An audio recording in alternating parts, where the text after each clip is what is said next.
Hello, welcome, y'alls. So here we go into the 8th installment of The Secret Destiny of America, and we are thick into the second works within this book, which is called America's Assignment with Destiny. So I just got some hot tea. I just cleaned my glasses. Let's get another sip here, and we'll dig right in. We're starting with the American Revolutionary Period.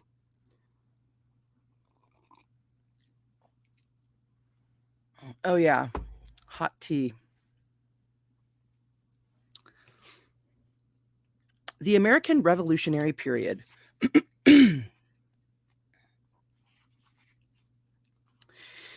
No study of the descent of the adept tradition through the Baconian group would be complete without reference to The Life and Adventures of Common Sense, which was published in 1769 and was described as an historical allegory.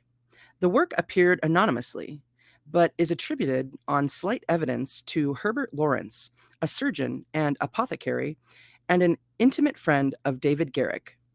This book was the first to attribute the authorship of the Shakespeare plays to Sir Francis Bacon, but that reference, while the best known, is not by any means the most important fragment of the text. Bacon seems to appear personified under the pseudonym Wisdom.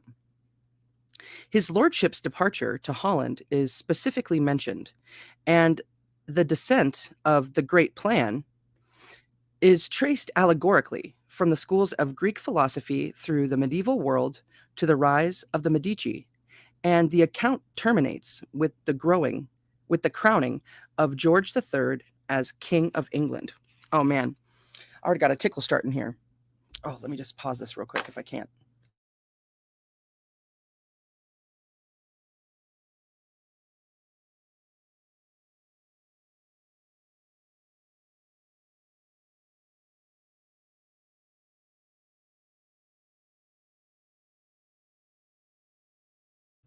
Woo!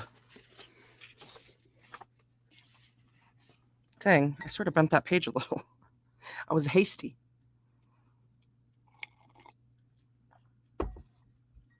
Okay. Beginning on page 224 is the following stimulating remark. Quote, "It was a few summers ago that genius, humor, and myself took this name magistrate along with us to pass some days at the foot of a certain hill called Parnassus, where we have a small habituation, which we hold of the ladies of the manor, who are 9 maiden sisters." There's a lot of words in there that are capitalized, by the way. And also, it starts with, it was a few summers ago that genius, humor, and myself. Genius and humor is like completely capitalized the whole way through. What is that called? Caps lock?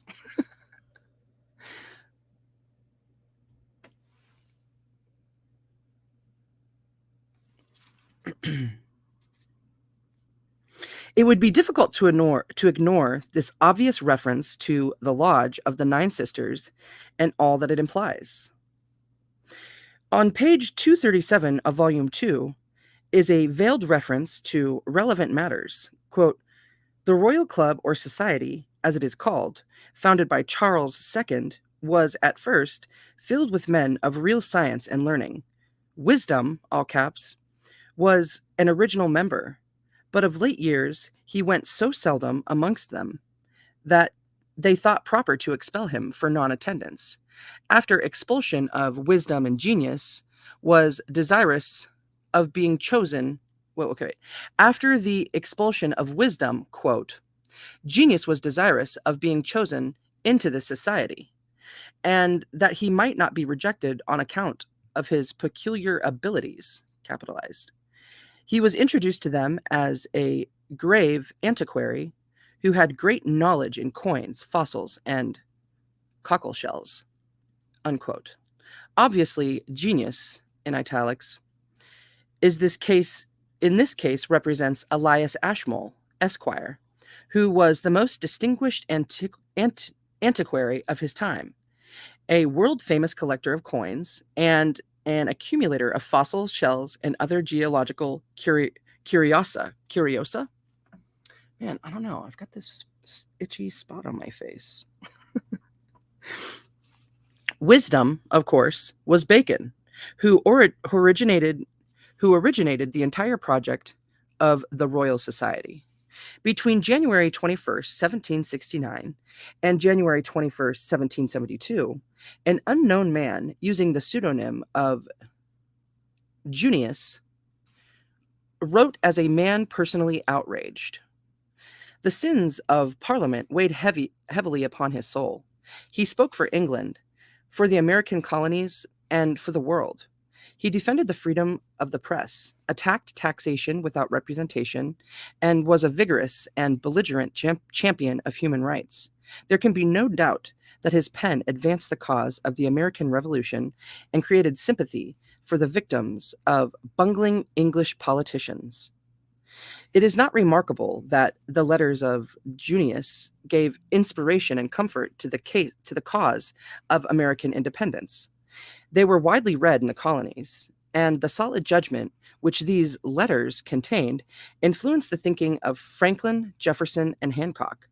Both liberty and property are precarious, writes Junius, unless the possessors have sense and spirit enough to defend them.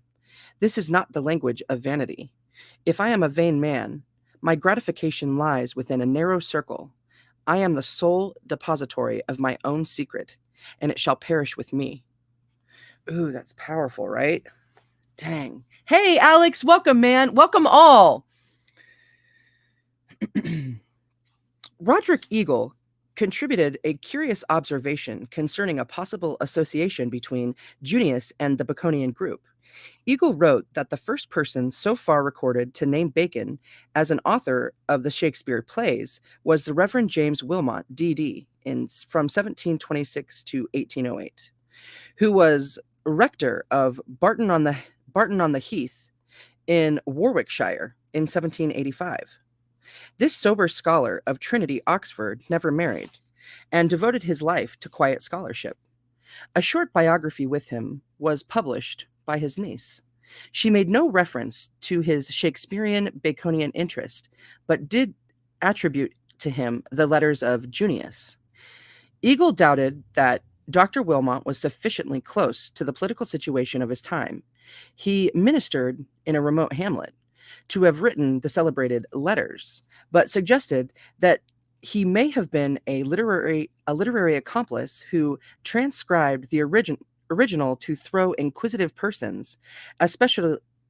Whoa, let me just get a sip here. I'm tripping over it all.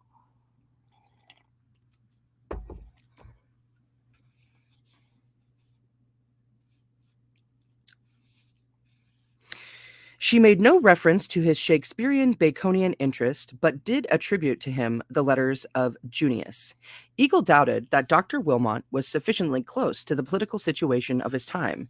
He ministered in a remote hamlet to have written the celebrated letters, but suggested that he may have been a literary accomplice who transcribed the original to throw inquisitive persons, especially handwriting experts, into further confusion.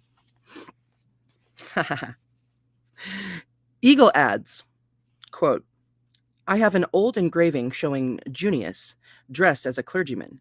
He is writing on a sheet of paper which bears the heading, To the King.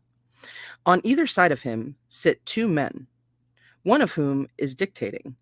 Under these portraits have been written Lord George Sackville and Lord Chatham, end quote. The same author suspected that Dr. Wilmot was the author of the book The Story of the Learned Pig, published anonymously in London in 1786. Only one copy of this book concerned with the transmigrations of a highly talented hog has been discovered.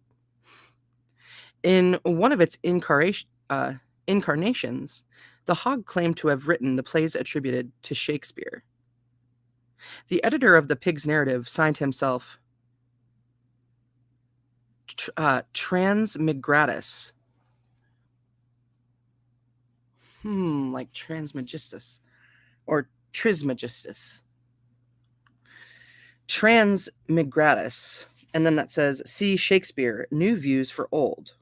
Okay, before I get into this next paragraph in the next page here, there's a picture over here that says, the true portrait of an unknown man, from the engraved title page of an early edition of the Letters of Junius. Ha ha ha! And then it's a picture covered by a curtain. So yeah, I shall share a with you. How do I? Okay. Oh, I never pulled that page up. Let's actually, let's see. Un momento.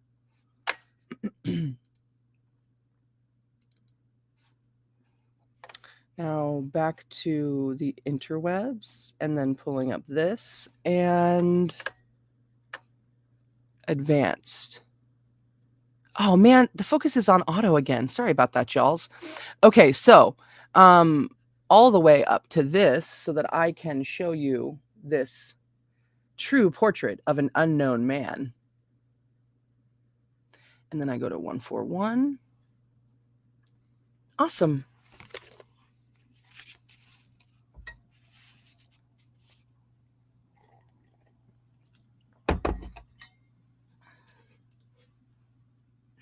Love! Yeah, dude. Yeah, dude. All that awesome full moon energy with us right now. It's great. So, early editions of the Letters of Junius are ornamented with curious vignettes, which may be described as landmarks of a French secret society. The first edition of certain of Voltaire's writings are similarly adorned. Dr. Wilmot would have been 43 years old when the elusive Lawrence published his Common Sense. Here again, two men, both obscure and contemporary, nourished the same and most singular opinions. It is reported that Dr. Wilmot burned all of his research material without having published any of his findings! ! That's the first one in this book. Right? I feel your pain. The 18th century was less suitable for the perpetuation of secret enterprises than were the 16th and 17th centuries. The cases of Junius, Lawrence, and Transmigratus proved, however, that it was possible to conceal an identity with the assistance of the proper persons. Even during the American Revolutionary period, the public mind was inclined to ignore the mysterious and to accept appearance without question.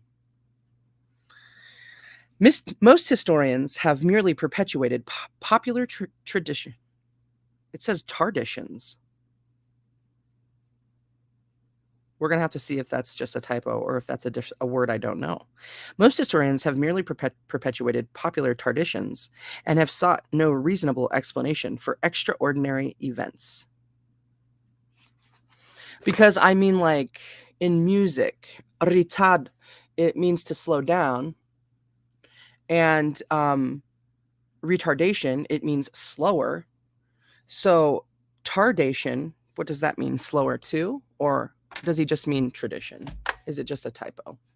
Let's look it up. Okay, tardation, definition, go.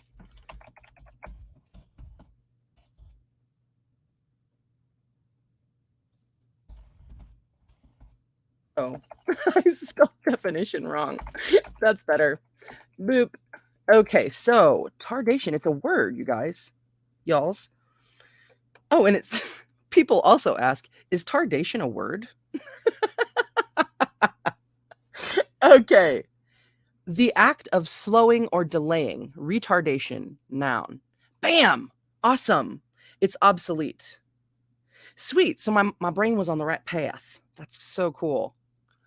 Okay. Yeah, maybe one day I'll do like maybe I will learn Greek and Latin and Hebrew. I mean, I know that stuff doesn't just happen upon you. you have to do it. Code! Jackie! Oh my gosh. Hello, my loves. Welcome, welcome. So, tardation, cool. Oh, Lord. Where is it on this page? Oh, it's the last one. Okay. Most historians have merely perpetuated popular tardations and have sought no reasonable explanation for extraordinary events. I'll say amen. I'll say amen to that.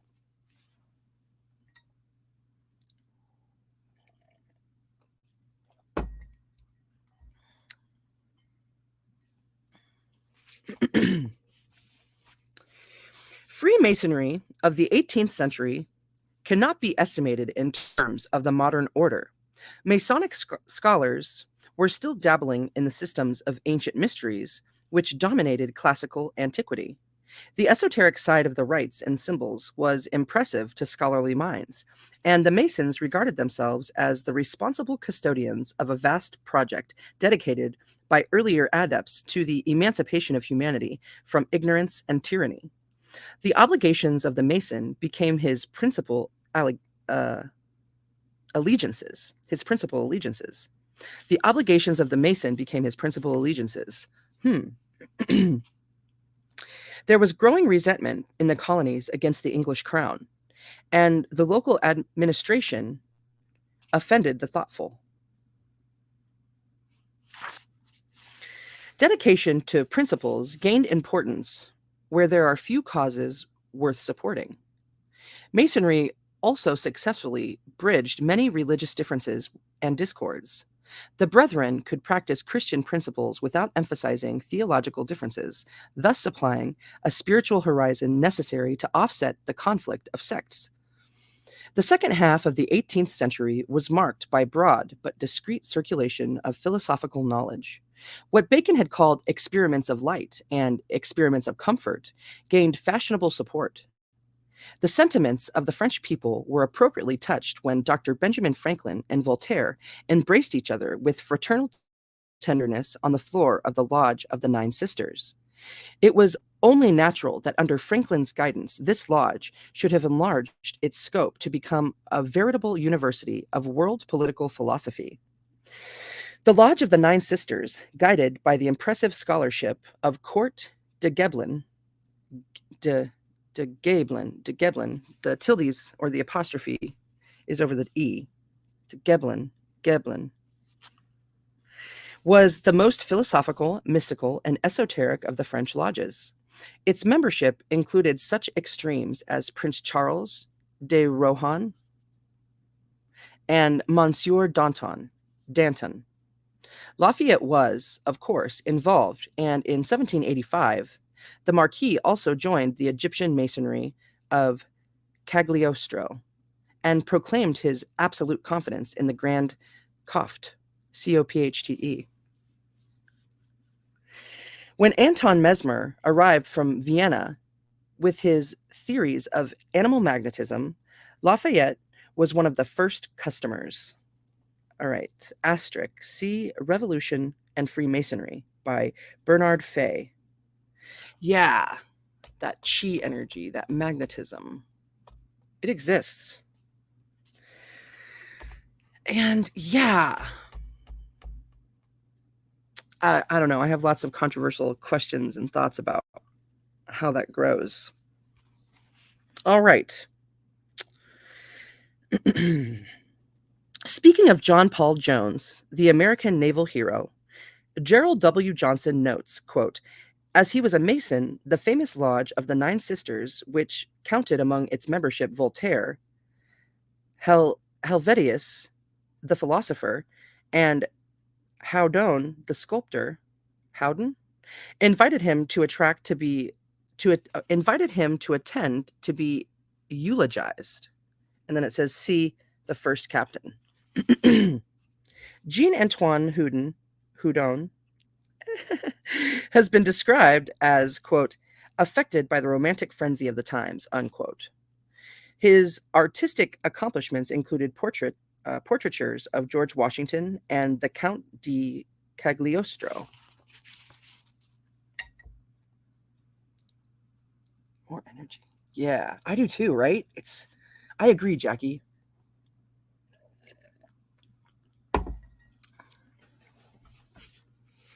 Dr. Benjamin Franklin was not only a devout Quaker, but also a most astute diplomat. Among Franklin's outstanding virtues was discretion, a quality indispensable to statesmen. It is extremely difficult to trace Franklin's associations with secret societies, although such are known to have existed. In his extensive autobiography, there is not even mention of his membership in a Masonic order, although he was active in the fraternity and published an edition of Anderson's Constitutions. During his travels in England and on the continent, Franklin contacted many prominent liberals and was received by them with marks of esteem and fraternity. He was present in the Lodge of the Nine Sisters during the elaborate memorial services for Voltaire. At the time of the peace negotiations in France, the doctor was attended by Lafayette. The details of Franklin's Masonic connections have been drawn largely from contemporary correspondence. He was duly elected Master of the Masons of Philadelphia and was regarded as the first Grand Master of Pennsylvania, possibly by authority derived from the Grand Lodge at London. The esteemed doctor was much given to secret assemblies. He contemplated the formation of a club to be called the Society of the Free and Easy, which was to be devoted to moral and ethical institutions for those who intended later to associate themselves with Freemasonry.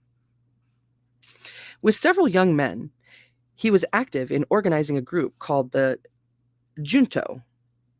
I don't know if that J is silent or not. Today, it doesn't seem to be.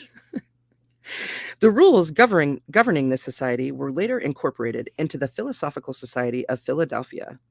Those aware of Franklin's connections with secret fraternities will find the following quotations of interest. Quote, "There seems to me at present to be a great occasion for raising a united party for virtue, by forming the virtuous and good men of all nations into a regular body to be governed by suitable good and wise rules, which good and wise men may probably be more unanimous in their obedience to than common people are to common laws.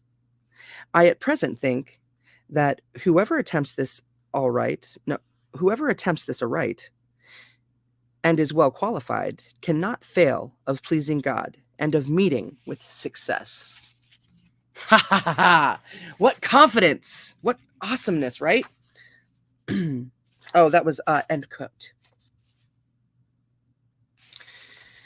Mutual interests in curiosa, and antiquities are said to have inspired the friendship between Franklin and Sir Hans Sloane, president of the Royal Society. Franklin also knew Sir William Herschel and was popular in England in spite of the Revolutionary War. George III consoled himself over the loss of the American colonies because Herschel had recently named a planet in his honor. Franklin was acquainted with Mesmer and Cagliostro, but there is no evidence that he ever met Rousseau. This celebrated French philosopher was living in strict retirement, but he received a copy of Franklin's Liturgy for a new religion with pleasure. Franklin, equally polite, commented the influence of Rousseau's philosophy not only upon the European mind, but also among the American colonies. Franklin was in contact with certain obscure gentlemen in the colonies who took no obvious action in the formation of the American government, but were secretly advancing the cause. The Philadelphia printer acted as confidential agent for this group on numerous occasions. He traveled about, visiting here and there, and delivered messages and reports to interested parties. He was close to the ear of Thomas Jefferson, whose attainments were also highly diversified. It is regrettable that most of Jefferson's library and papers were destroyed when the British Army sacked Washington in the War of 1812. Franklin was a link between the European secret societies and the American democratic experiment. The following incident is indicative of this association. Robert Allen Campbell, in his curious and rare work, Our Flag, described a meeting which took place in Cambridge, Massachusetts in the fall of 1775. A committee had been appointed to consider a design for a colonial flag. The committeemen were entertained in the home of a patriotic citizen. In that time, a gentleman whose name was not once mentioned in the reports of a meeting, but was always referred to as the professor, was a guest in the house. He later shared his apartment with Dr. Franklin. The professor was apparently in the prime of his life, but referred casually to historical events of the previous century as though he had been present at the time. He carried with him an iron-bound chest filled with rare books and ancient manuscripts. It was noted as remarkable that he was a vegetarian. The professor was introduced to the committeemen, Messrs. Lynch and Harrison and General Washington, as the group assembled for dinner. When Dr. Franklin was presented, the professor was especially cordial, and as they shook hands, there was, quote, an instantaneous, a very apparent, and a mutually gratified recognition, end quote. The professor dominated the meeting, and his recommendations for the colonial flag were immediately accepted. There can be no doubt from his words that he was associated with esoteric societies. Later, on the evening of December 13, 1775, Dr. Franklin, George Washington, and the professor spent most of the night in earnest comparison concerning the momentous question in which they each and all had such vital interest. End quote. On this occasion, the unknown gentleman predicted that the new American nation would soon take its place among the recognized governments of the world. The identity of the professor was never discovered, and there were no further references to him. There is no documentary evidence known to be in existence regarding the initiation of General Lafayette or the lodge in which he was raised. This uncertainty led the Grand Lodge of Pennsylvania to appoint a committee in 1824 to verify the facts. The investigation satisfied the committee that Brother General Marie Jean Paul Joseph Roque Ives Gilbert du Motier Marquis. Wow, okay, so that was all one person. Comma Marquis de Lafayette was a Mason in good standing, and he was enrolled as an honorary member of the R.W. Grand Lodge F and A.M. of Pennsylvania. So his name is... The investigation satisfied the committee that Brother General Marie Jean Paul Joseph Roche Ives Gilbert du Motier Marquis de Lafayette was a Mason in good standing, and he was enrolled as an honorary member of the R.W. Grand Lodge F and A.M. of Pennsylvania. The Marquis revisited America in 1784, called upon General Washington at Mount Vernon, and on this occasion presented Washington with a beautiful white satin apron, elaborately embroidered with Masonic emblems in red, white, and blue, the handiworks of the Marquise de Lafayette. Okay, so I'm going to start. Okay, yeah. Washington wore this apron when he was present at the Masonic ceremony on the occasion of the laying of the cornerstone of the District of Columbia. And there's an asterisk linking to see Washington and his Masonic compeers by Sidney Hayden for details of Washington's Masonic Association with activities. All right, so there's a couple pictures that I want to show you here. Ooh, my hand's starting to go numb.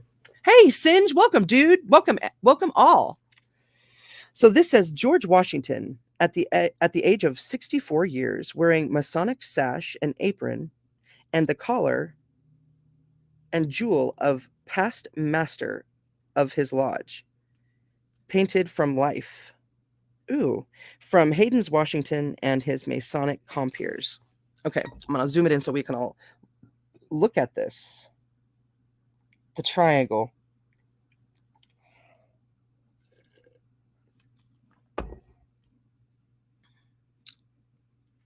I bet I'll be able to actually even see it better once I zoom it up in here. All right. The focus all the way up. And now finding the picture.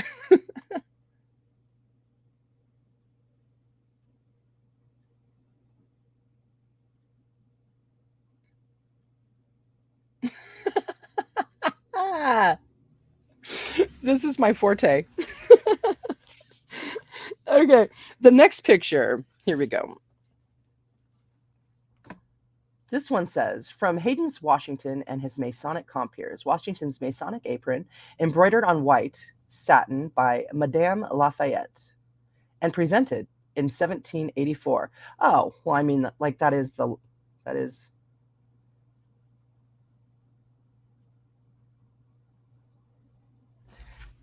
so phallic, right? The pillars, the four of wands.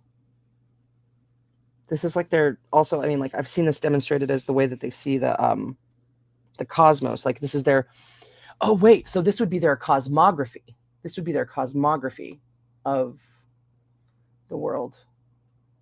There's so much, right? All right, back to the focus on my face. Oh, almost. Gotcha. Okay. Okay, so Washington. Oh, no, I did finish that out. Okay.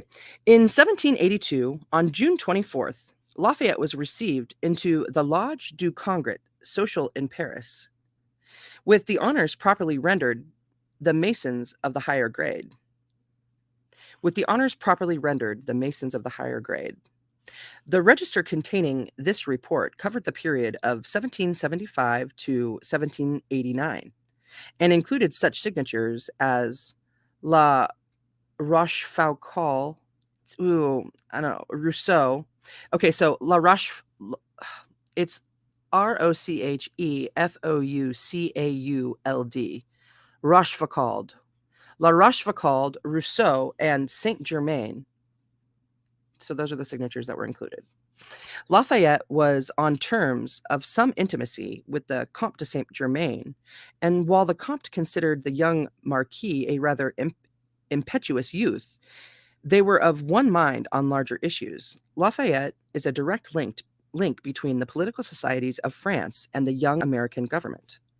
In The Theosophist, Madras, October 1883, the editor, probably H.P. Blavatsky, commented on an article, Adepts and Politics. She writes, quote, yet it is as certain, though this conviction is merely a personal one, that several brothers of the Rosy Cross, or Rosicrucians, so called, did take a prominent part in the American struggle for independence, as much of the French Revolution during the whole of the past century. We have documents to that effect, and the proofs of it are in our possession.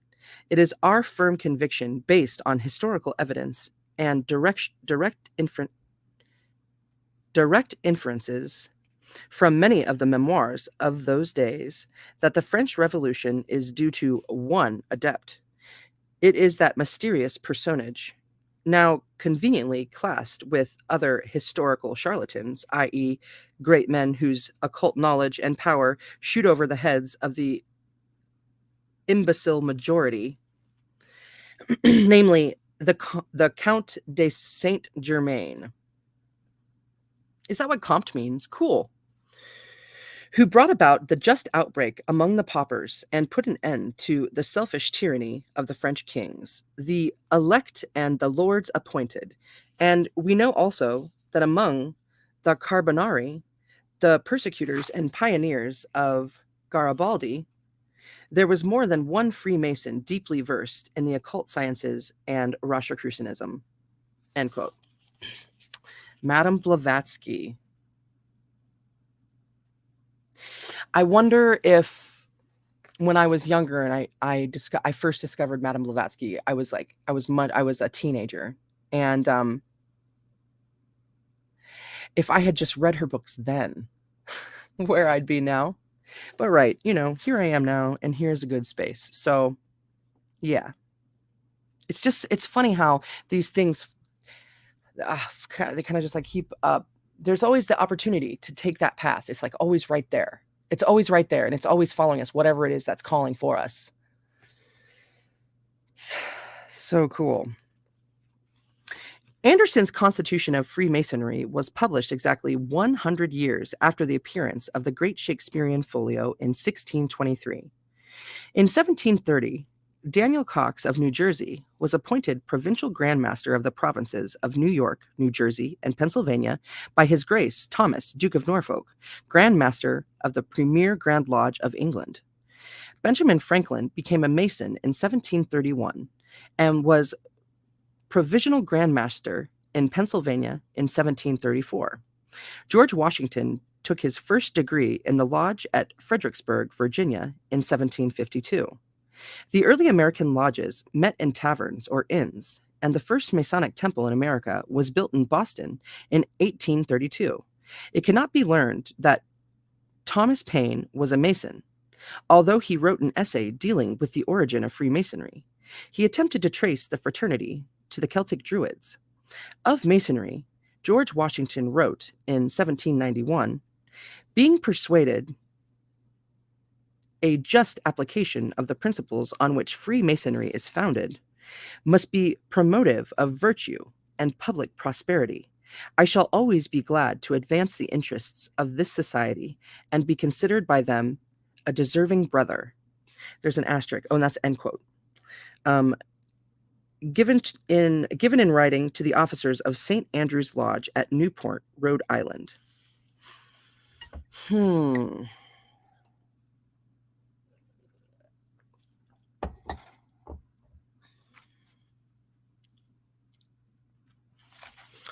I've already made reference to how this reminds me of the Druids through this reading. And that's the first time. Okay, so right.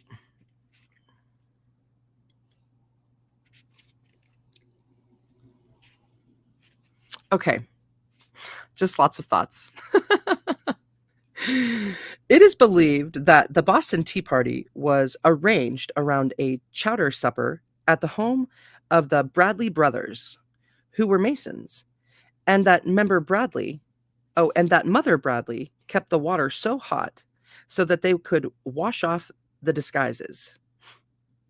Who were these Mohawks, sons of liberty, in the paint and gear? Asks Madison C. Peters. Freemasons, members of St. Andrew's Lodge, led by the junior warden, Paul Revere. And then it says, see the Masons, makers of America. As the relations between the colonies became more strained, it was inevitable that the lodge rooms should become council chambers where, protected by obligations of secrecy, men could freely discuss matters which could not publicly be propagated. Here also, they could learn that they had staunch supporting brethren in England and on the continent. Freemasons among the leaders in the American cause against England included Putnam, Montgomery, Wayne, Sullivan, Revere, Lafayette, Costco. I apologize. It's Kosciuszko. Kosciuszko. Baron de Kalb and Count Pulaski. Pulaski.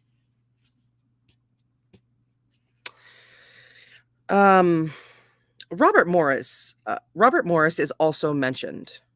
The Grand Master of the Masonic Lodges of France at that time was the Duke of Chartres, and the Duchess was the leader of the adoptive lodge of women Freemasons.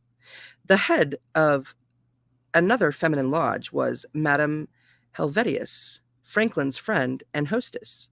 The women's lodge supplied John Paul Jones with funds for a ship. His famous vessel, Bonhomme Richard, was named in honor of Benjamin Franklin, in whose Poor Richard's Almanac Jones had read the maxim, quote, if you would have your business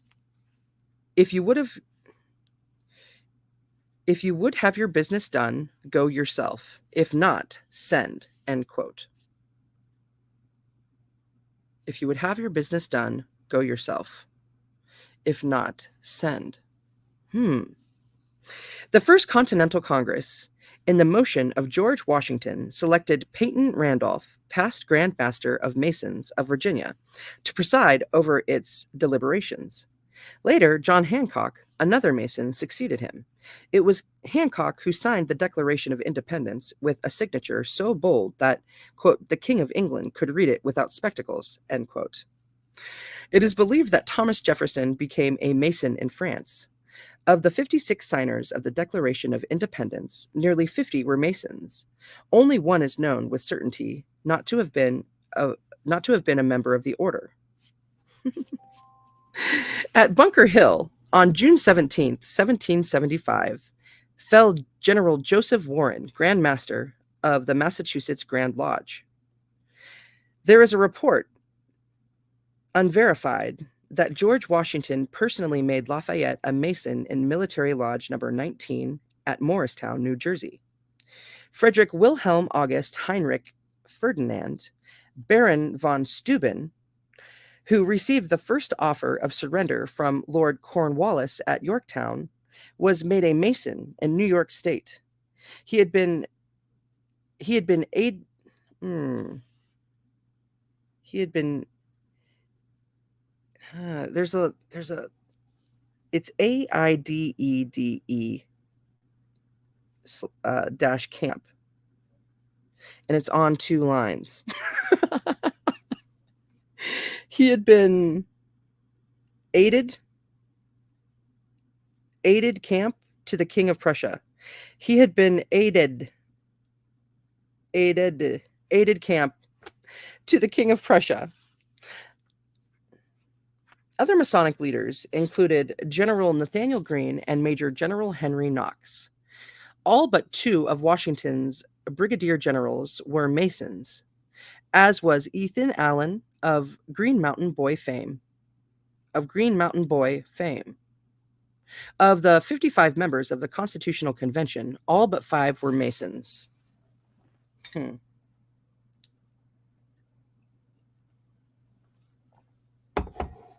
Amen. Our understanding grows with life. Totally, Code. The Latin American Patriots. The early colonization of the Latin American countries was dominated by the Spaniards, and the several colonies which they had established were governed by Spanish viceroys until the rise of the liberators. Is that how you say it? Viceroy? Viceroys, until the rise of the liberators. It is therefore useful to examine the condition of secret societies in Spain during the era of the conquest and the centuries which followed. Excuse me. Woo!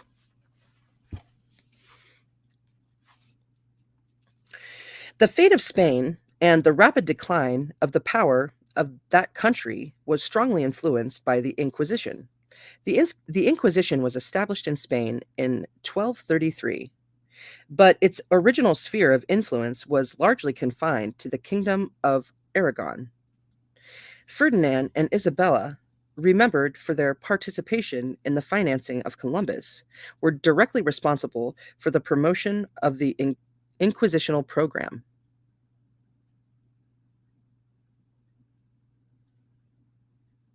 About 1481, the Queen brought the Inquisition to Castile, and 2 years later, the notorious Torquemada was named Grand Inquisitor of Spain. For the 18 years he filled this office, Torquemada averaged 10,000 executions annually. Oh my goodness. Holy majoli. While some of the victims of the Holy Office were sacrificed to the political ambitions of powerful families, the majority was accused of heresy. This convenient term seems to have been applied generously to those intellectuals whose mental horizons have been broadened by the educational institutions which flourished under the Moors. The heretics were the liberals, the progressives, and such as favored the rights of man. The secret association of spies, fanatics, and informers which served the Inquisitional court were the agents of a determined effort to destroy the philosophers, scholars, and mystics who refused to be converted to the prevailing concept of salvation. The zeal and thoroughness of the inquisitors implied that heretical tendencies were strong and that the church was in a fair way to lose its control over the Spanish conscience. There was an abortive revolution against Charles V in 1520 when he attempted to limit the traditional liberties of his people. The secret society, which was then led by Padilla, was suppressed but not destroyed. It reappeared in 1821 as the Comuneros, the Confederation of the Communists, a group dedicated to the overthrow of the Spanish monarchy. As this revival coincides closely with the revolutionary outbreaks among the Spanish colonists in America, more than a coincidence may be accepted. In 1726, the Grand Lodge of England granted a patent for the establishment of a Masonic lodge at Gibraltar, and another was founded the following year at Madrid. The Inquisition, which still exercised considerable power, persecuted the orders so diligently that the Spanish Masons were forced to adopt an elaborate program of secrecy. The lodges, however, found temporary liberty and considerable opportunity for political activity during the confusion caused by the Napoleonic Wars. Masonry was later again suppressed by Ferdinand VII, so that the lodges, as continued to function, concealed their activities under other names. So that the lodges, as continued to function, concealed their activities under other names. Okay. The Grand Orient of Madrid was in secret correspondence with those French lodges which were taking so large a part in the conditioning of the people of France. The Zoroastrian rite attracted prominent members of the Spanish military, and it was always expedient to have friends in the army. The Brazilian Emperor Dom Pedro I was elected Grand Master of the Grand Lodge of Brazil in 1825. Heckelhorn notes that the turbulent republics of South America all had their Masonic lodges, which were in many cases political clubs in disguise. The Grand Lodge of Mexico was instituted in 1825, but there was Masonic activity in that country prior to that date. The Masonic convictions of liberty, equality, and fraternity must have been attractive to progressive Catholics, for even priests associated themselves with the lodges. Many prominent Latin Americans of the period of the Revolution were educated in Europe or were in contact with enthusiasts returning to their homeland, indoctrinated with the means and ends of the French revolutionists. With secret societies intensely active in Spain and Portugal, many royalists, through faithful children of the church, privately associated themselves with concepts of liberalism, which excited the imagination and appealed to the instinct of the adventurous.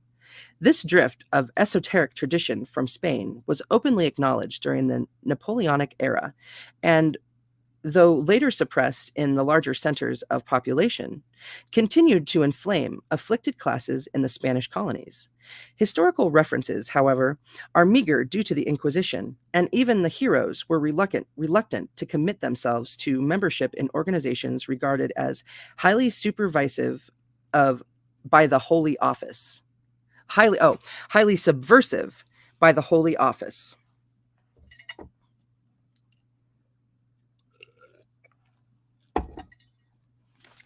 Nor should the secret traditions which lingered among the Indian tribes of the several regions be overlooked. The mystical and philosophical overtones of the European groups were in broad agreement with the occult religious teachings of the pre-Columbian priesthoods. Through a mingling of aspirations and convictions, the Creoles, mestizos, and Indians found not only a common ground, but were also inspired to a program of mutual support, protection, and, if necessary, concealment.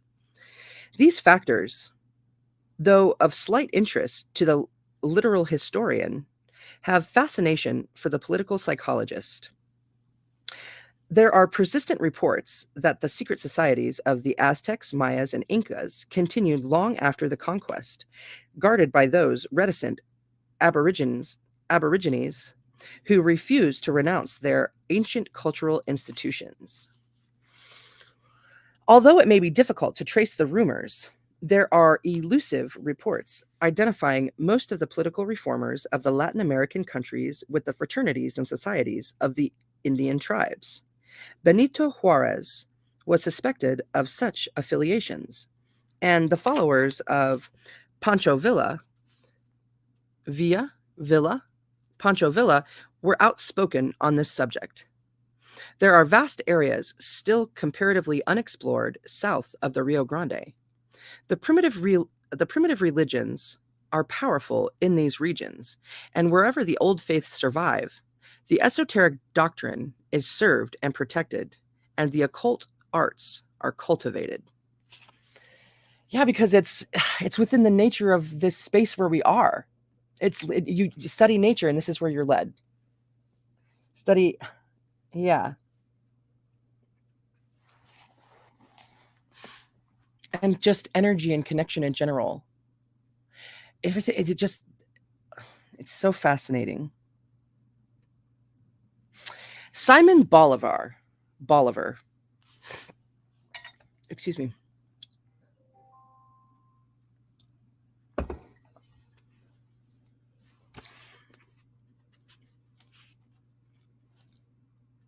Bolivar, is it a period or a tilde? Simon Bolivar.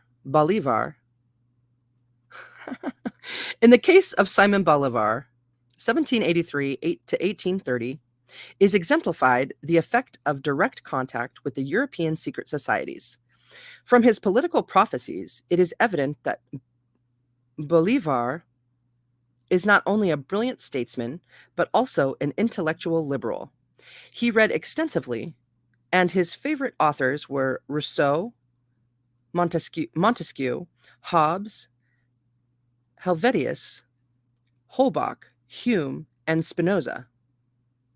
A man so naturally emotional, so strongly inclined toward mysticism, and at the same time so moved and dominated by internal pressures, would naturally turn to philosophy for inspiration, guidance, and comfort.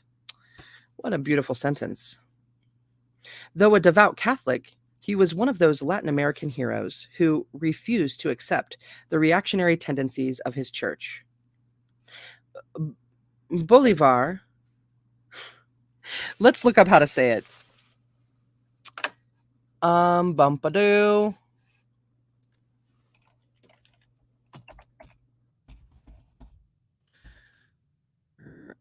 Is there more to him? Simon Bolivar. Simon Bolivar. I mean, that's not what I meant. Of course, there's more. Simon Bolivar. Pronunciation.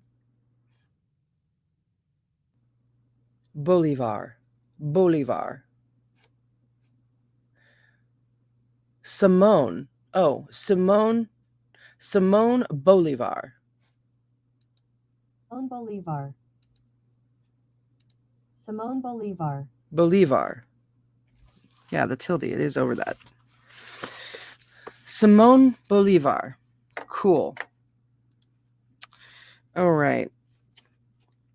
Bolivar witnessed the coronation of Napoleon, but was less impressed by the imperial crown than by the tremendous personal influence which Bonaparte.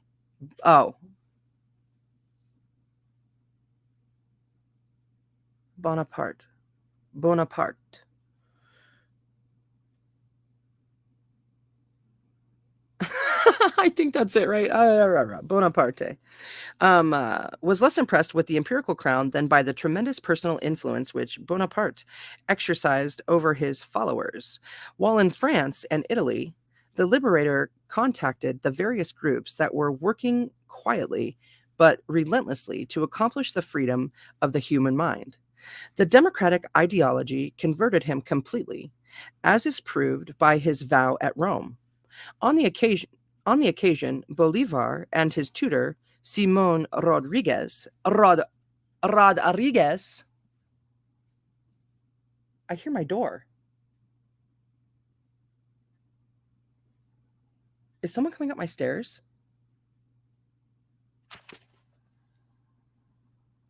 Hello? I bet it was my dad. I had a piece of mail that was supposed to be delivered to me, and I asked him if he, oh, I bet that's what these text messages are too, that my phone's been going off. Oh yeah, because I've been stuffing those supplements that I made, my own special blend of supplements, by hand. It takes for freaking ever. Well, I found a tray that will help me do 50 at a time. Boom. I hope that's what just happened. Okay. Where am I? Rodriguez.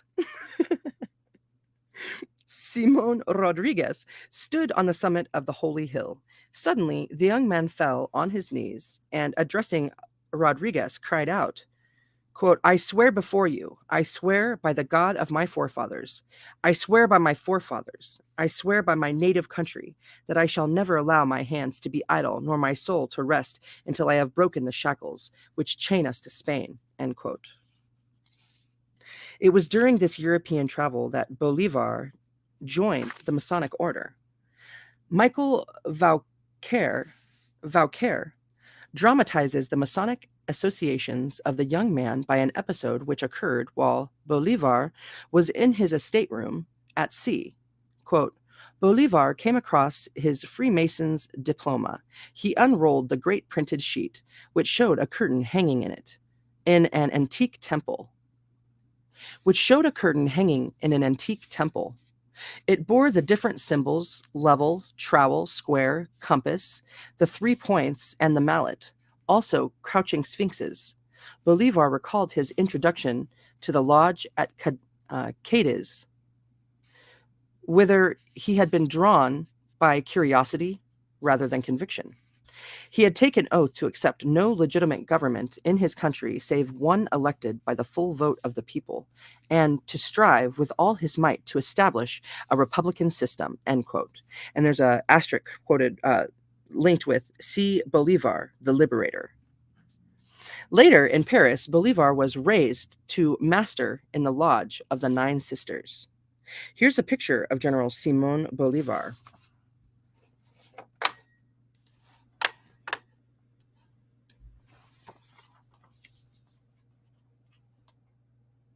He's handsome.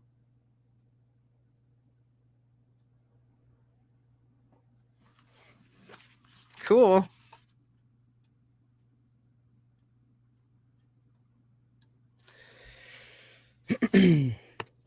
There was a noble monument in the principal square of Caracas, his birthplace, which carries the bold words, quote, Simón Bolívar, liberator of Venezuela, New Granada, Ecuador, and Peru, and founder of Bolivia. The United States viewed with deep sympathy the struggles of the Latin American countries. The stepson of George Washington sent to Bolivar, through Brother Lafayette, a miniature and medallion, including a lock of Washington's hair as a token of esteem. Wow, how occult.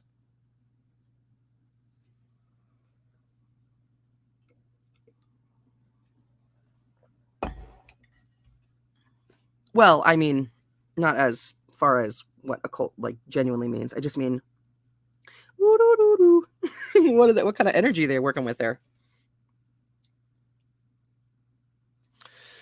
Ooh, that partially went down the wrong tube.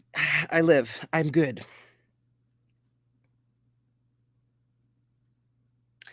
But if General Bolivar enjoyed the sympathy of those who loved freedom, he also suffered deeply and cruelly for his convictions, like most who have served unselfishly to liberate their fellow men.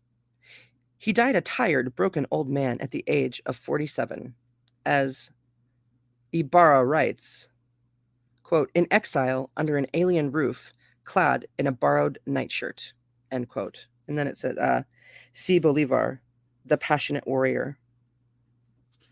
The vision which the liberator left to his people can be estimated from a few quotations.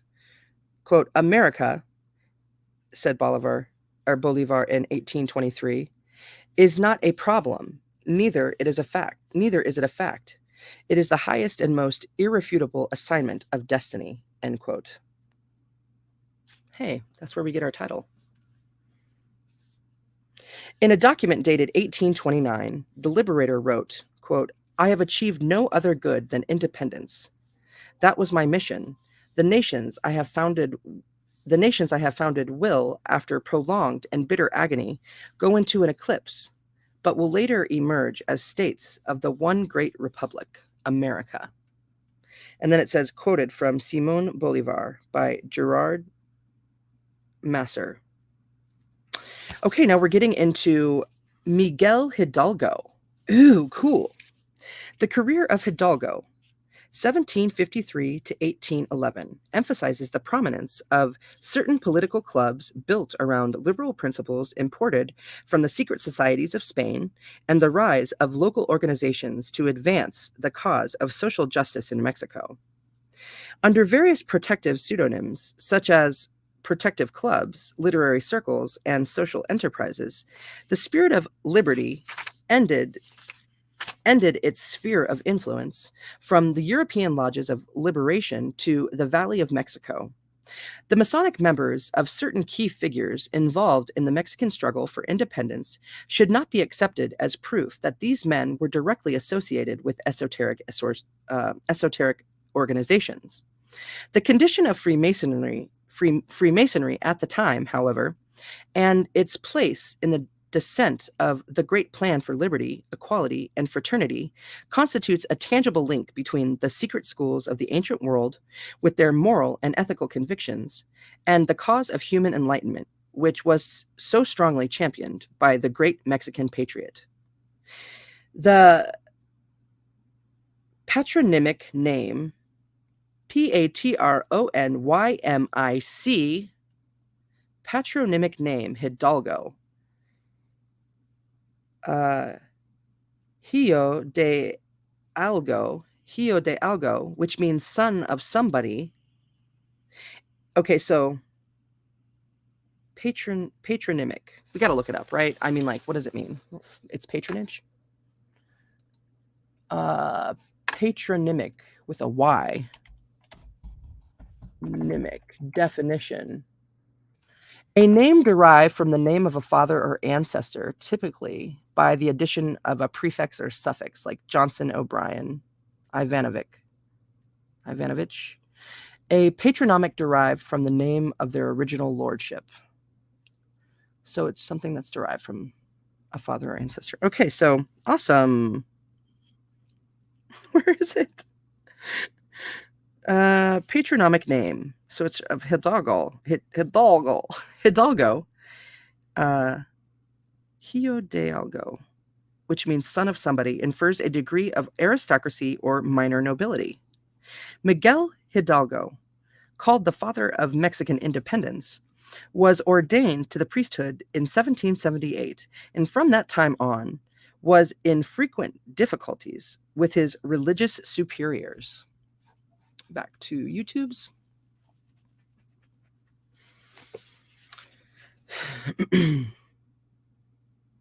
Though of slight stature and humble appearance, Hidalgo had improved his years at the Royal and Pontifical University of Mexico. He early showed an inclination for history and political science. Even as a young man, he dedicated his life to the emancipation of the Mexican people, especially the Indians.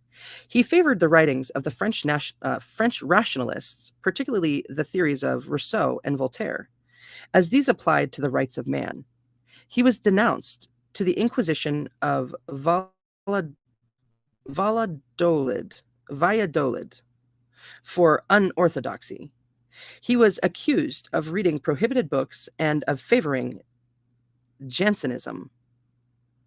It was particularly pointed out that he carried with him in his wanderings a copy of the Quran. Okay, so what's Jansenism? I feel like I've actually read about this a little bit. I can't remember. Jansenism. Oh, no, not the pronunciation. Let's look for the definition. Jansenism. A Christian movement of the 17th and 18th centuries, based on Jansen's writings and characterized by moral rigor and asceticism. Oh, I think I know his name from college. from when I was in philosophy. Okay, whoa.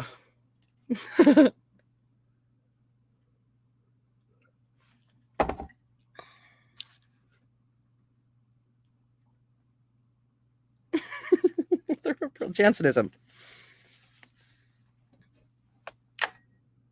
Boop.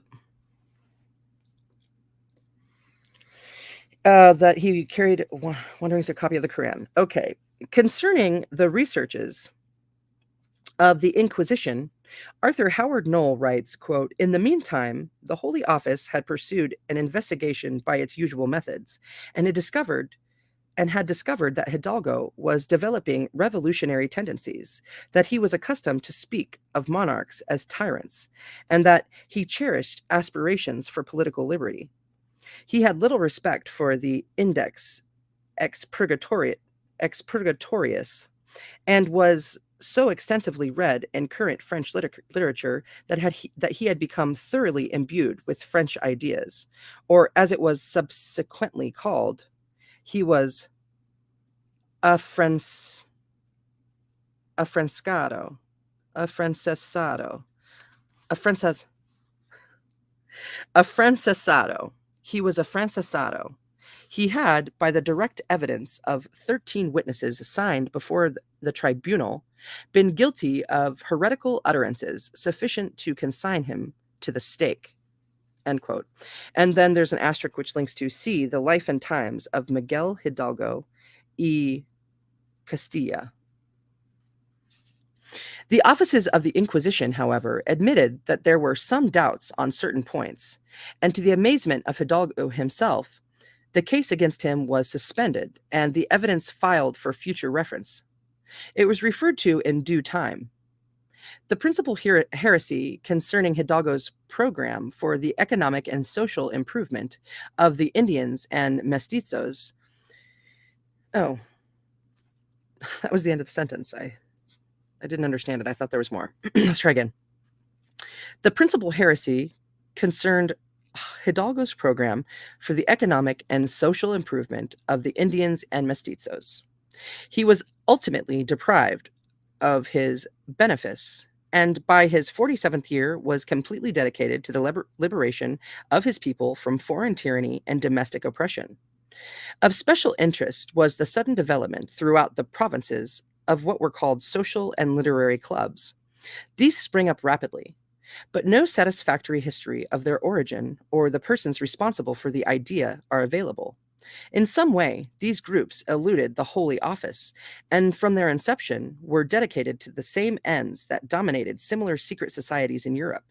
In 1808, Hidalgo joined one of these clubs in Querétaro, immediately became its principal leader. And I apologize for laughing. I don't know why that tickled me so. Immediately became its principal leader and extended his influence through the chain of available organizations. This circumstance probably explains the well-authenticated report that Hidalgo became a member of the Masonic fraternity in middle life despite the edicts of the Vatican. Badass. Okay, so Gould, in his military lodges, stated positively that Jose Maria Morelos, another priest devoted to the cause of Hidalgo, was a Mason. He was also executed as an unconfessed heretic. That's in quotations. It was in one of these clubs that Hidalgo met an Ignacio Allende, Allende, Allende,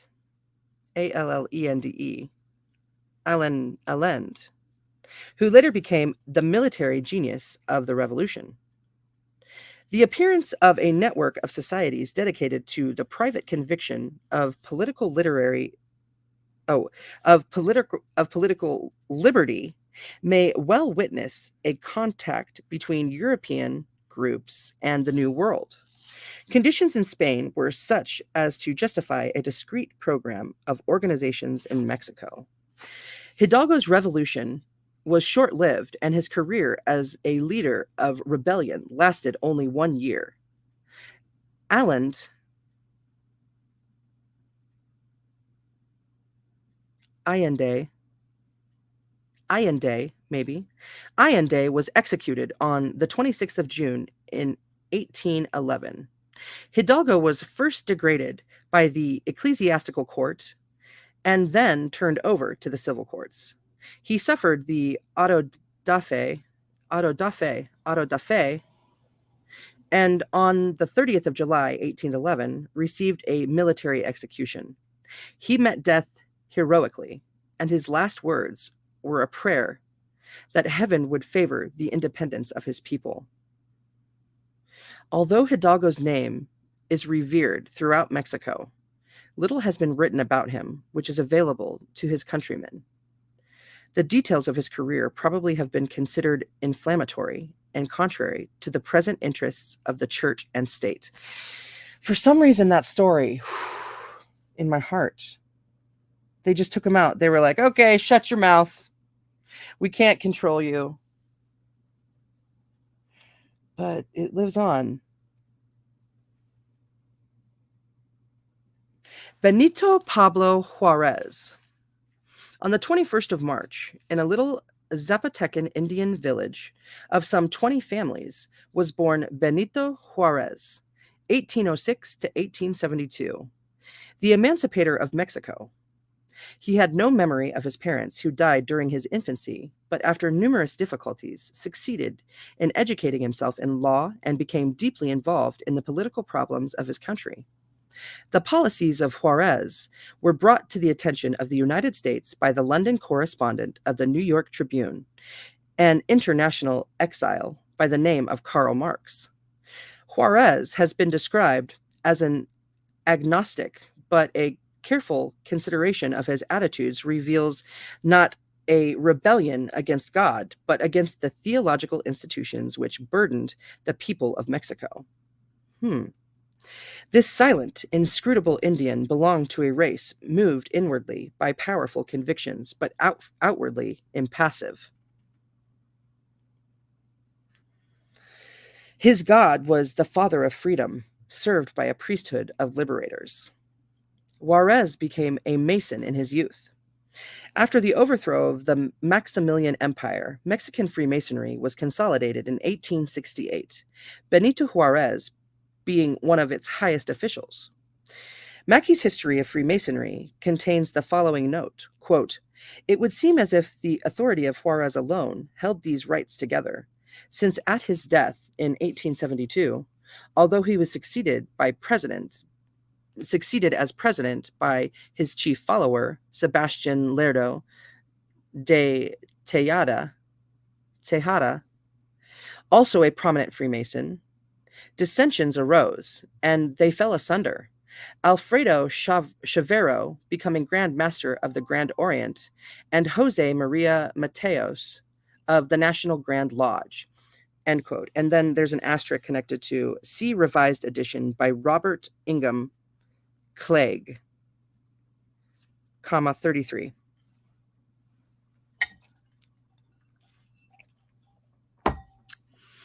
General Francisco Javier Mina, another martyr to Mexican liberty, was a Freemason. Ignacio Comonfort, also a member of the fraternity, was Secretary of War under President Alvarez and later was acting president of the Republic. He took an active part against the French invasion, but was killed by bandits or irregular troops in 1863. General Porfirio Diaz was an early supporter of Juarez, under whose influence he became a member of the Masonic fraternity. He attained the 33 degree and was Sovereign Grand Commander of the Supreme Council of Mexico for many years. He was succeeded by his friend, General Manuel Gonzalez, 33 degree, in 1880. Diaz was elected president, in 1884.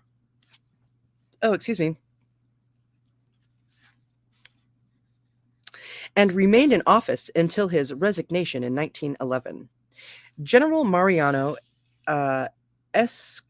Escobedo, a close friend of Juarez and Diaz, was also a Mason and a member of the Supreme Council of Mexico. And then that's links with see Montana Mason, February 1922 article, Masonry in Mexico. Ooh, we're getting closer and closer here. Awesome. Oh my gosh. So, recent mystical movements. Where are we at to? 1 hour and 15. Sweet. We're moving, we're chugging right along. The recent activities of the recent activities of the older secret societies, with one or two notable exceptions, is difficult to trace. Numerous orders, fraternities, societies, and cults have come into existence, many claiming an honorable antiquity, but few in a position to prove their claims to those of scholarly inclination. These recent movements may be broadly considered as revivals of old learning, but when their pretensions are seriously investigated, the findings are inconclusive. For this reason, it seems wiser to refrain from passing judgment upon any of them. Even the most sincere efforts to classify the situation would result in unfortunate animosities. Those addicted to the numerous sects and generally more devout are generally more devout than analytical, and nothing would be gained by offending the devotees of any religious persuasion. And nothing would be gained by defending the devotees of any religious persuasion. The difficulty of tracing historical descents is also increasing by the innumerable divisions which arose in the American religious life. The rise of science undermined the larger institutions of theology and induced thoughtful persons to seek spiritual consolidation in movements offering broader and deeper interpretations of rituals and dogmas. As the demand increased, the supply correspondingly enlarged until the boundaries of orthodoxy lost definition. The 19th century intellectual became a free thinker, convinced that his own judgment was superior to that of the clergy. The free thinker was neither an agnostic nor an atheist. He was a liberal, convinced that freedom included the privilege of questioning authority, both sacred and profane. Emancipation, however, was a mixed blessing. It was one thing to escape old superstitions, and quite another thing to be wise enough to not fall into new errors. Many beliefs that flourished for a time were slight improvements, but had the virtue of being different, if not better. As may be expected, there was a luxurious growth of absurd notions. They flourished upon the prevailing ignorance, but having no roots in good soil, these paradisical cults were fascinating but ineffective. The more bizarre were short lived or survived only the expanse of the credulous. Substantially, the citizens of the 19th century received as a legacy the principles and convictions of the 18th century political societies. The Age of Reason had secured the rights of man. It then remained for education to provide the machinery required to protect those rights. Democracy had emerged as fact, but the fact was not sufficient. The theory of freedom could be preserved by secret societies, but the practice of freedom required the cooperation of an enlightened people dedicated to a lofty ethical standard. When evaluating the esoteric groups of this period, the most reliable guide is their acceptance of the responsibility of the Great Plan. Progress is not ordinarily for the advancement of the individual, but for the unfoldment of the universal project. The real esoteric schools still labor towards the goal of the world commonwealth. The plan remains utopian, and the disciple advancing through the grades of a legitimate initiate system is being prepared, not for personal emancipation, but as an instrument for the liberation of his fellow man. Wherever religious inducements are personal and selfish, or the devotee is encouraged to advance his own growth without consideration for others, there is something wrong with the policy of the sect. Yet, the literature of modern metaphysical movements seldom emphasizes growth as responsibility. The reader is encouraged to study mystical systems or to affiliate with organizations claiming extraordinary knowledge in the hope that he will acquire the skill to advance his own condition. Where such objectives are used to intrigue the gullible, Those of sincere mind and heart are entitled to reservations. Amen, right? I think that's what pissed me off about that book, The Secret. The old secret societies remain as they had always been, custodians of an overconviction. They are now emphasizing the right use of privileges. Education can be conferred by schools and universities, but enlightenment must still result from internal growth. Without the proper development of his superphysical resources, the individual cannot protect his physical rights and privileges. I gotta read that again.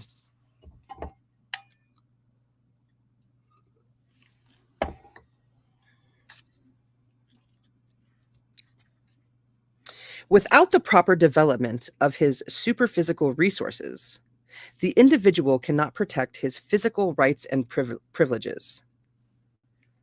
Progress of society always demands that a human being, as a person, be in advance of the institutions which he creates. When leadership passes to the keeping of external enterprises, the person becomes a slave to his own project. This is not the plan. And if the condition continues uncorrected, physical society will collapse upon the individual, burying him beneath the debris of his own productions. Wow. With the rise of materialism, the secret societies were concealed from the profane, but not by any elaborate machinery of their own, but by popular disbelief. There was no place for sacred institutions in minds already dedicated to scientific skepticism. The importance of invisible principles over visible purposes and ambitions was simply ignored. Only that small minority, which remained true to a higher standard of values, continued to be concerned with the inevitable outcome. For the majority, the physical world, with its wonders, was sufficient to absorb all available time and interest. The result was obvious. The result is obvious. The physical state of man enlarged, and his ethical horizons were appropriately narrowed. The old adversaries were gone. The power of the church and state to plague the destiny of the average man was broken. It was no longer needful to struggle against the despotism of feudalism or the perversities of princes. The Inquisition had lost its terror. The theology was unable to impose its traditional formulas upon a downtrodden laity. Laity. Laity. Gotta look it up. Okay, I see where I am. Second paragraph. Laity.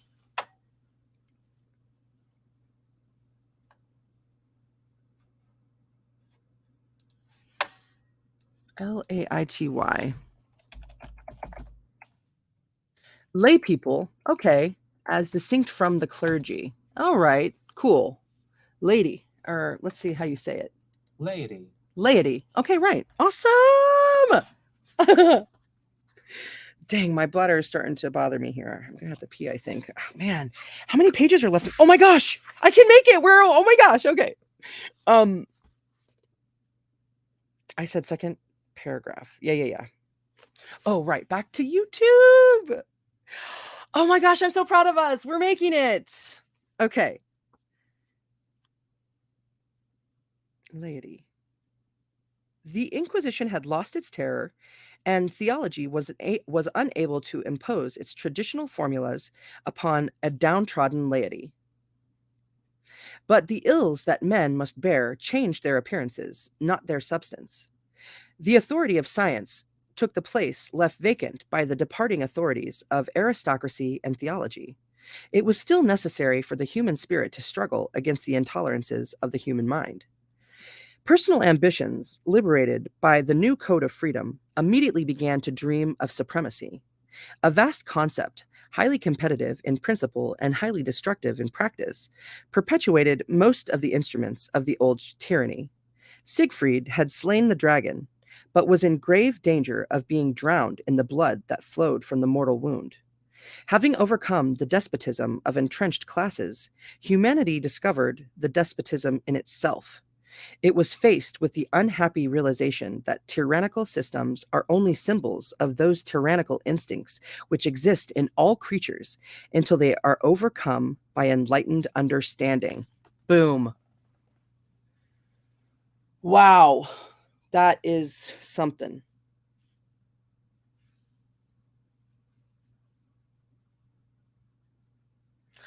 That's why we lead by example. It is evident that the continued operations of the genuine. It is evident that the continued operations of the genuine secret societies make it unwise to describe them or identify their members. Humanity has not yet reached a state of collective security in which leadership beyond the political sphere is unnecessary. The need for guidance actually increases with the complexity of mundane affairs. All of sincere heart all of sincere heart find consolidation in the conviction that powers beyond the above human corruption continue to administer the destiny of the globe. It would be a mistake to confuse this governing body with the various sects which pretend to authority, but give no indications or proof that they can manage efficiently even their own affairs. Okay, so this is a picture of the reverse of the Great Seal. Professor Charles Eliot Norton of Harvard described the design thus, quote, "The device adopted in Congress is practically incapable of effective treatment.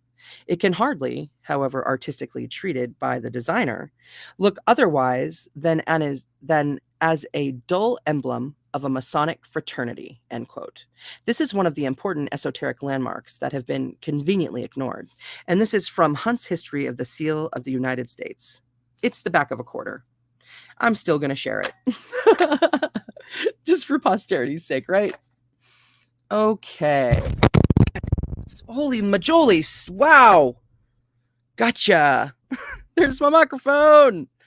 Whew. Oh, right. Where is it at?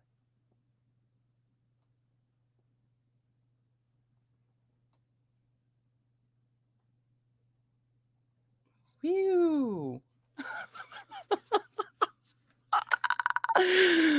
Well, son of a gun. Oops.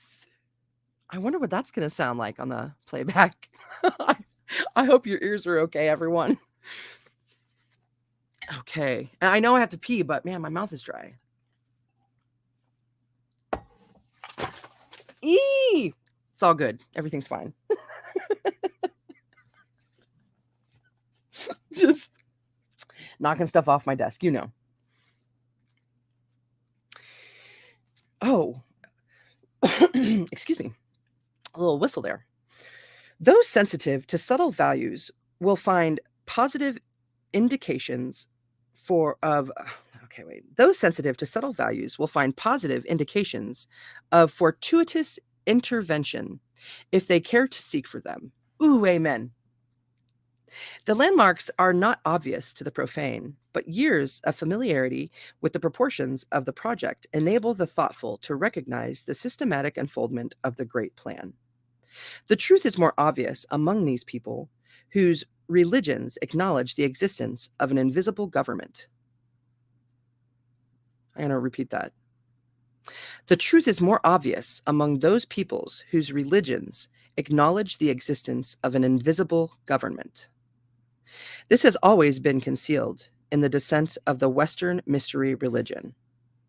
Once Christianity had rejected paganism, it refused to recognize the esoteric orders of the pre-Christian world.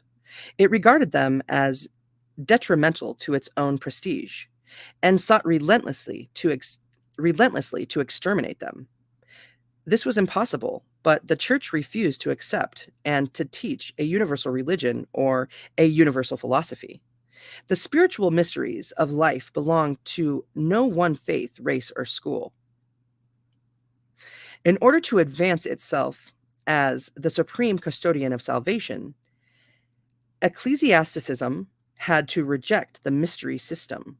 In doing so, it did not destroy that system, but fortified its own place as an instrument for the fulfillment of the great plan.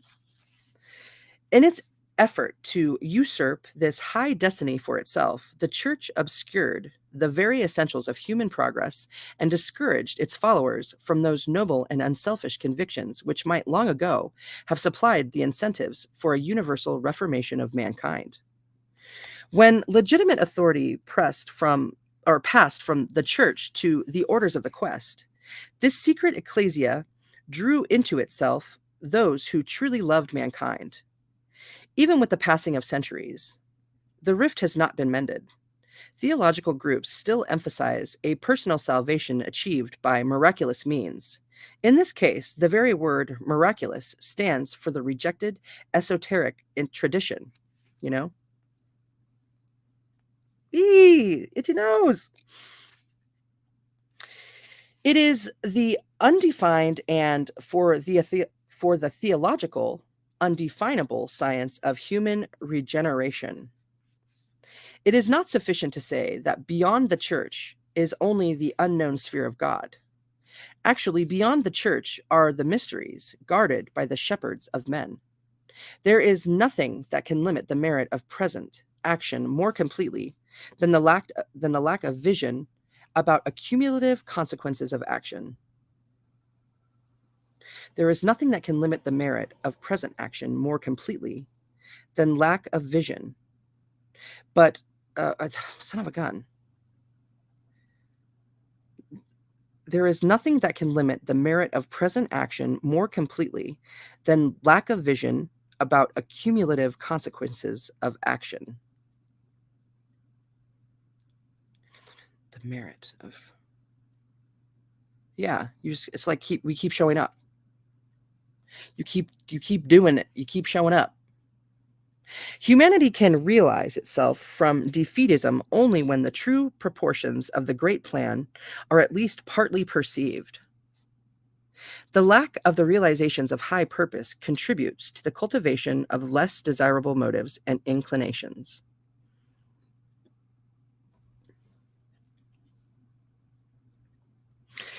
The secret societies are now engaged upon a broad reformation of the world educational concept. The great universities and schools must fulfill the destiny which conceived them and sustained them through long and troublous times. Humanity cannot be preserved by the three R's unless the universal truths locked within the forms of the arts and sciences are released. Rest. Wait, what are the three R's? Rest, relaxation. Wait, what is it? My dad said, he told me once. Oh wait, no, is that just R and R? I don't know what the three R's. I'm pretty sure I sound like an idiot. Okay. All right. Just as mysticism once opened and revealed the secrets of religion, so it must now open and reveal the secrets of the sciences. Forms must give up the spirits locked within them. Otherwise, the seeds cannot grow and bear their proper fruit. The great tree, which is knowledge, with its 12 branches, is for the healing of the nations. Who shall say that it is revealed the fullness of its benefits? The forces opposing the essential progress of humanity are always embodiments of the three great enemies: ignorance, superstition, and fear. As man advances in his collective evolution, these negative obstacles supply a necessary incentive for individual improvements towards collective security. Ignorance is the state of insufficient knowledge. The concept is relative, but sufficient knowledge is that which is superior to whatever circumstances may prevail. Superstition is addiction to that which is untrue. The prevailing superstition is the acceptance of materialism, an acceptance which is indefensible and undemonstrable. Fear is man's anxiety over the consequences of his own actions, becoming the victim of the collective conduct of his own kind. Until every possible interpretation of the qualities of the three adversaries have been exhausted, The work of human enlightenment must continue. So good. Hey, Dr. E, welcome, man. I'm getting so close to the end of this magnificent book, this literary work. In each generation, the adept teacher must be out of symphony with the prevailing abuses. He must always oppose entrenched corruption and strive against what has been called the static of masses. Human behavior corrupted by false doctrines represent its own benefactors. The secret societies are champions of progress through constructive change, but men fear change and doubt progress. Destiny, however, conspires against the permanence of insufficient institutions. Growth is natural to the wise and inevitable for the foolish.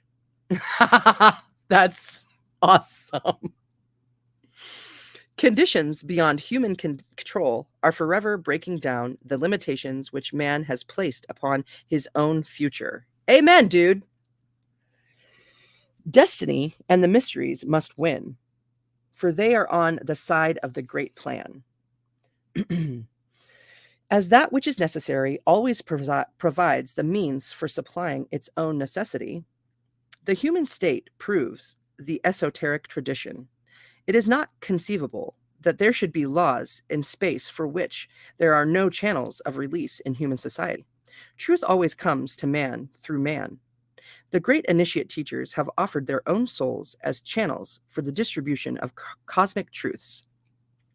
These teachers are not only unselfish, they are also adequate for the ministry which is their chosen task. Through long periods of discipleship, they have become learned in statescraft, in law, medicine, art, literature, and science. In their natures, philosophy and mysticism have been unfolded far beyond the understanding of the profane.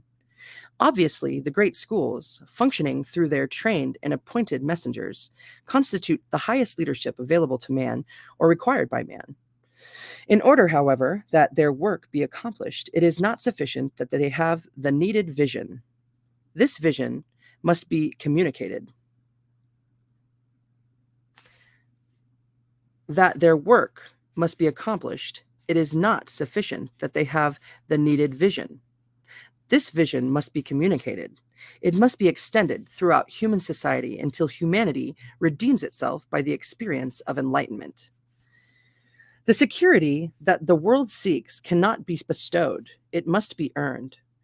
When a sufficient number has attained this degree of true leadership, the imperishable democracy of the sages will become a fact in the mortal sphere.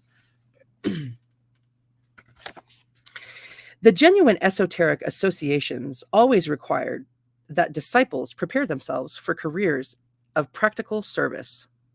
The student was expected to attain to a state of unusual skill or proficiency in some branch of learning. He was then to practice this profession or craft as a means of extending his sphere of constructive influence. He was to teach through example, enriching his chosen vocation with the overtones of enlightened religious philosophy. Thus, gradually creating a significant zone of influence, he was available for whatever task the keepers of the great plan required. Practical ends can only be achieved by practical means, and the agents of the universal reformation must be sufficient for every emergency. Rather than attempt to indicate modern organizations which may or may not be instruments of the mystery system, it is more useful to recommend that each truth seeker make use of his own faculties of discrimination.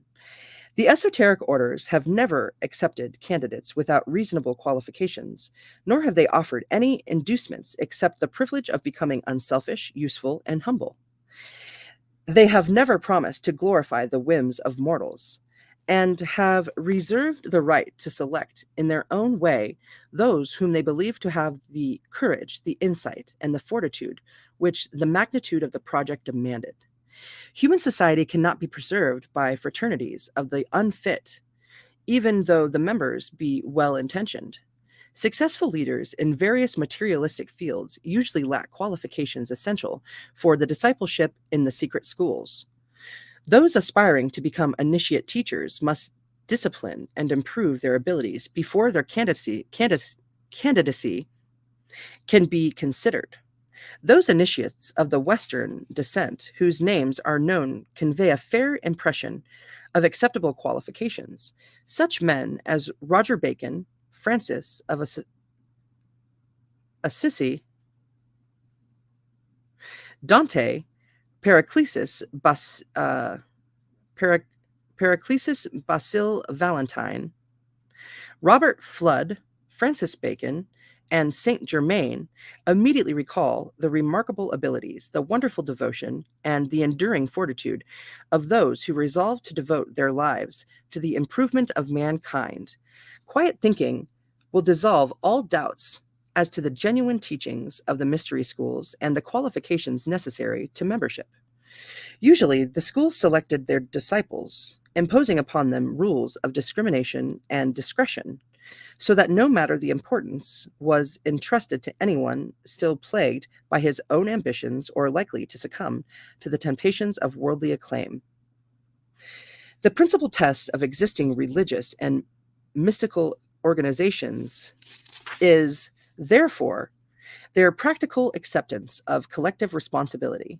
If the group is concerned primarily with the perpetuation of its own abstract doctrines and has provided no means for the direct application of these doctrines for the advancement of all men, something is wrong. Wisdom is not destined for the few. Certainly, it must be given to a few, that through them it may be taught to the many. Any group which imposes artificial limitations of prejudice, bigotry, or intellectual exclusiveness frustrates the legitimate program of universal enlightenment. No one religion, philosophy, sect, or creed will ever be the sole custodian of the esoteric tradition. Organizations pretending to provide the only hope of salvation can be immediately discarded. The great plan has taken on innumerable appearances that meet the requirements of human evolution, but the plan itself is beyond all appearances.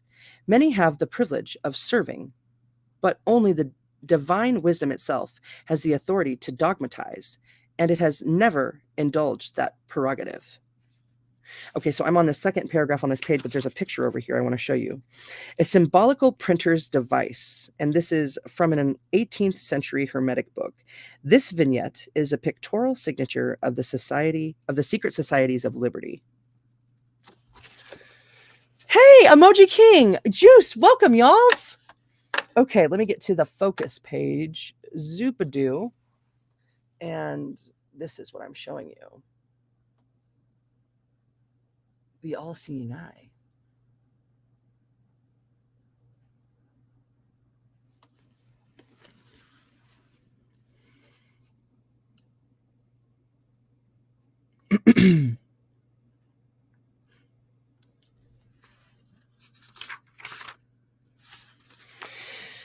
The design is not difficult to visualize if the mind and heart are properly receptive. The religions, philosophies, sciences, and arts of mankind are all ensouled organisms. They grow up in the world like flowers in a field, all nourished by the same light and moisture. It profits nothing to argue as to which of these flowers is the fairest or to which is the most likely to survive, nor is it more practical to debate such issues as the one life. Issues as which shrub was predestined to govern the others.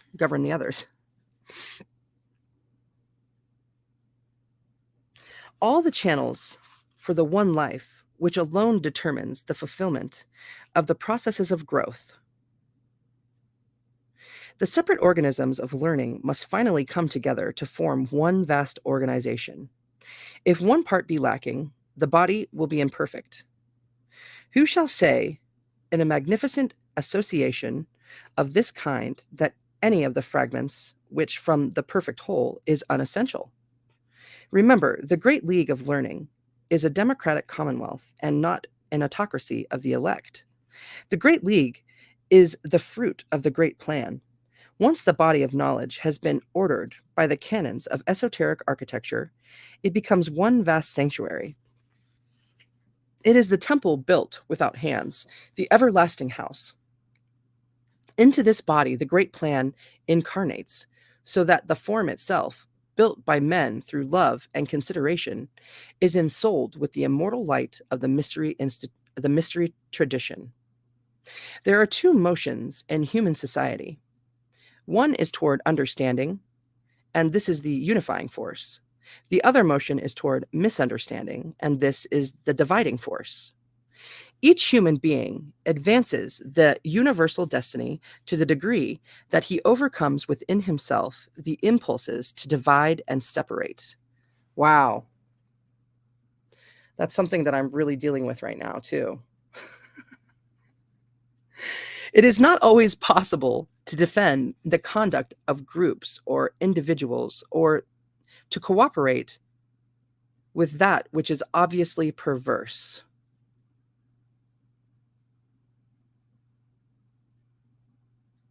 That's right. Sometimes it's just not possible to defend the conduct of groups or individuals or to cooperate with that which is obviously perverse. Too often, however, division is due simply to prejudice or to those egocentric impulses which tend to isolation through a false conviction of personal superiority. You know?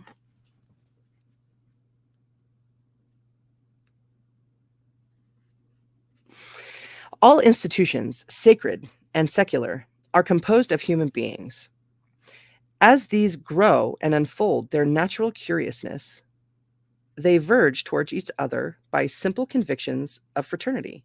Every possible effort should be made to encourage good feeling between sincere persons of different beliefs.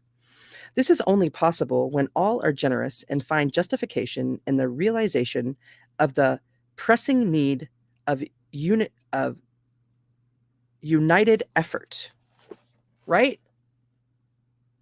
It takes two to tango. It takes more than that, right? It takes all of us. I mean, there has to be equal give and take.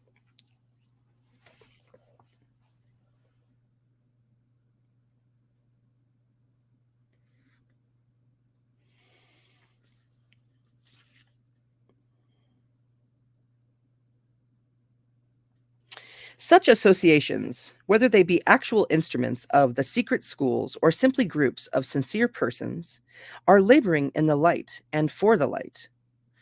One convinced of the reality of the great plan, oh wait, once I think, once convinced of the reality of the great plan, the individual also receives a vision of realities which enable him to conduct his own affairs in harmony with the larger destiny. One last paragraph, y'all. The esoteric tradition, first embodied in its adepts and later incarnated in the whole body of humankind, brings the kingdom of heaven to earth. A regenerated human society, unfolding under the disciples of the mysteries, fashions the eternal city, which bears witness to the laws of heaven. Who shall deny that this vision of things possible to man is the noblest and most wonderful of human dreams? And who shall deny that man is within himself the power to make his dreams come true? Progress builds solid foundations under dreams. The trestle board of the mysteries is the divine dream for humanity. The mystery schools, where the sacred colleges and the first graduates of those secret institutions were the adept builders. These initiate builders were skilled in the arts and sciences required to transform the dream of universal brotherhood into the temporal fact of the divine commonwealth. The initiate Jesus, personifying the great plan, declared its simple rule when he said, quote, "He that is not with me is against me," end quote. Matt 17:30. Wow.